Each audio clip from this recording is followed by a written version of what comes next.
En esta radioemisora presentamos Llaves para vivir con éxito, a cargo del internacionalmente conocido maestro de la Biblia y escritor Derek Prince, quien comparte su experiencia personal y ministerio cristiano en Llaves para vivir con éxito. Bienvenidos.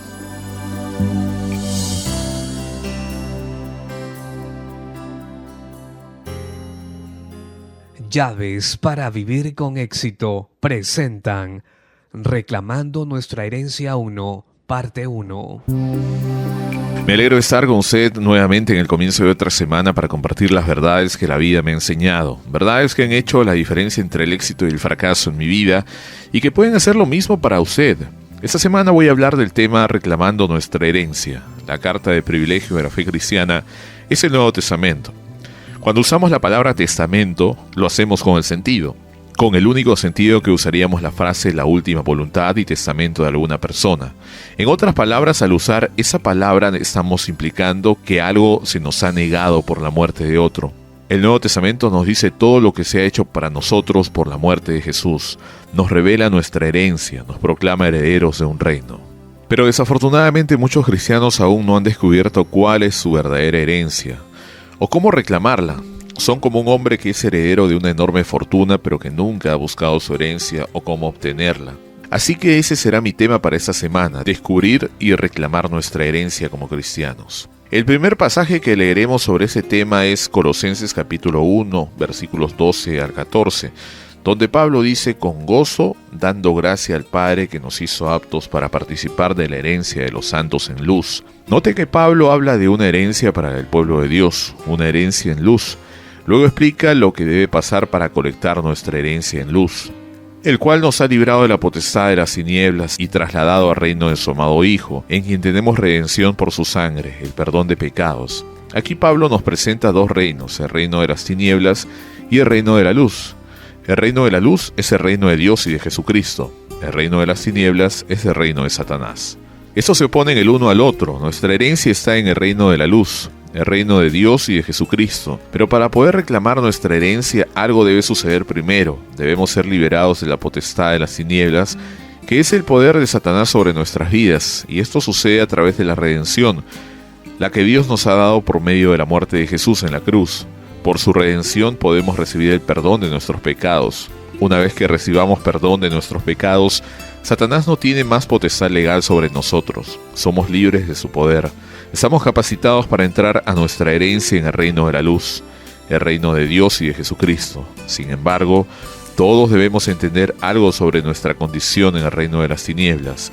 Recuerde que cuando las personas están en la oscuridad, no pueden ver su condición real, y eso es cierto de las personas que están bajo el dominio de Satanás, están en tinieblas y no ven su verdadera condición. Necesitamos una luz que entre en la oscuridad y nos revele nuestra condición. Esa luz la da el Evangelio, la palabra de Dios.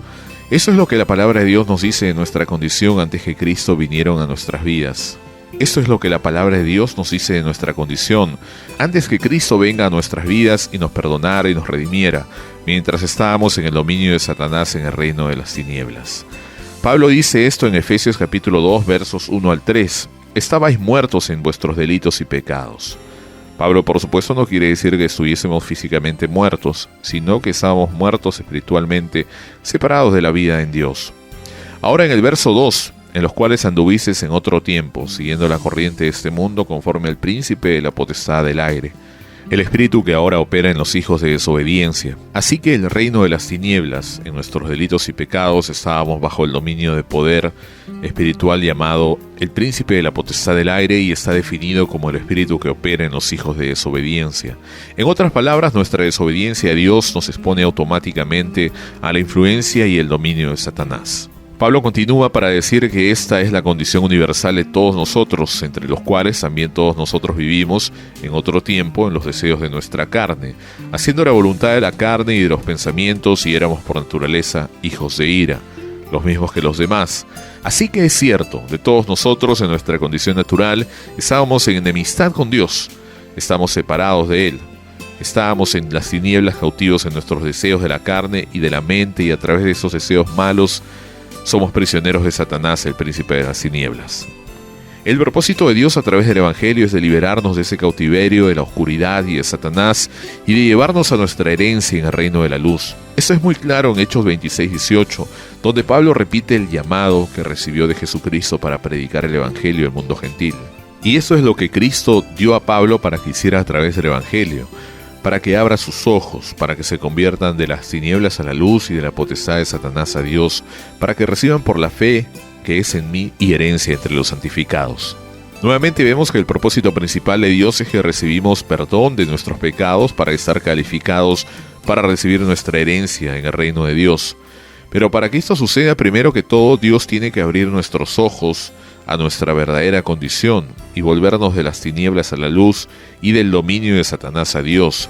De estas criaturas podemos darnos cuenta que las tinieblas tienen poder. El poder de Satanás es real, no es nuestra imaginación o una fantasía teológica, sino que Satanás es un ser real con verdadero poder que domina a los que están separados de Dios, y para entrar en el reino de Dios primero debemos ser liberados del poder de Satanás. Esa liberación ha sido posible solo a través de la muerte de Jesús por nosotros. Necesitamos entender con más precisión el significado de la palabra redención. Viene del verbo redimir. Redimir significa volver o comprar o pagar rescate. Un ejemplo sería el de un hijo de un hombre rico que fuera secuestrado y que el hombre rico estuviera dispuesto a pagar el rescate para que su hijo le fuera restaurado. Podríamos decir que el hombre rico, al pagar el rescate, redimió a su hijo de los secuestradores. Lo que Jesús ha hecho es pagar el precio para redimirnos del reino de Satanás. Pablo dice en Romanos 7:14, porque sabemos que la ley es espiritual, mas yo soy carnal, vendido al pecado. La versión griega dice literalmente vendido bajo pecado. Esta figura retórica fue tomada del mundo romano. Cuando una persona del mundo romano era vendida en el mercado de esclavos, se decía que era vendido bajo la lanza, porque era colocada en una tarima contra un poste y una lanza clavada en el poste sobre la cabeza. La evidencia de que estaba siendo vendido como esclavo era la lanza en el poste. Lo que Pablo dice es que estábamos expuestos por nuestro pecado como esclavos en el mercado de Satanás, y la lanza sobre nuestra cabeza que indicaba que estábamos en venta era el pecado que habíamos cometido. Cuando una persona era vendida como esclava en los tiempos antiguos, no podía escoger el trabajo que debía hacer. Algunas personas debían hacer trabajos respetables como mayordomos, maestros o enfermeros, pero otros podrían ser vendidos para desempeñar ocupaciones bajas o inmorales, como limpiar letrinas o prostitución. La persona que era esclava no podía escoger, la decisión la tomaba el dueño de esa persona. Así es con nosotros como pecadores. Por naturaleza somos esclavos de Satanás. Algunos son pecadores respetables y otros son pecadores menos respetables. En realidad no hay diferencia entre los respetables y los no tan respetables. Lo que pasó cuando Jesús vino a la tierra fue que entró en el mercado de esclavos de Satanás. Nos vio a la venta y pagó el precio para liberarnos del dominio y del mercado de esclavos de Satanás. El precio que pagó fue su sangre preciosa. Pablo dice en Efesios 1:7, en quien Cristo tenemos redención por su sangre, el perdón de pecados sobre las riquezas de su gracia. Nuestra redención fue pagada con la sangre de Jesús, que nos dio el perdón de nuestros pecados.